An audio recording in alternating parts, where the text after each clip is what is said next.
Good day everyone, my name is Jane, or you can call me Miss Jane. And before anything else, gusto ko lang kayong tanungin ng isang simpleng tanong. Kung ito na ang huling araw niyo sa mundo, masaya ka ba sa naging takbo ng buhay mo? Medyo malalim, di ba? Pero real talk, karamihan sa atin sobrang busy sa pag-survive araw-araw. Sa trabaho, pagbayad ng bills, sa different responsibilities, na minsan nakalimutan na nating tanungin ang sarili natin. Ito ba talaga buhay na gusto ko?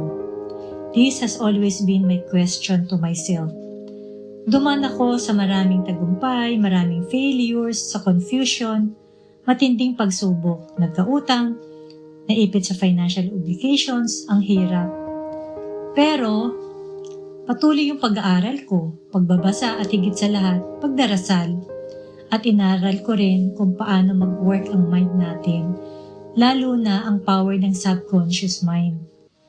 Naging obsessed ako sa self-growth, listening to different speakers, lalo na kay Bob Proctor, and I became one of his students. Ngayong wala na siya, I listened to my mentor, Coach Arash. Alam niyo ba kung ano nangyari? Unti-unting nabawasan ang financial obligations namin, nag-increase ang income ng 6 times. Ang isang bagay na nakatanim talaga sa isip ko, ang buhay hindi lang dapat ini-endure.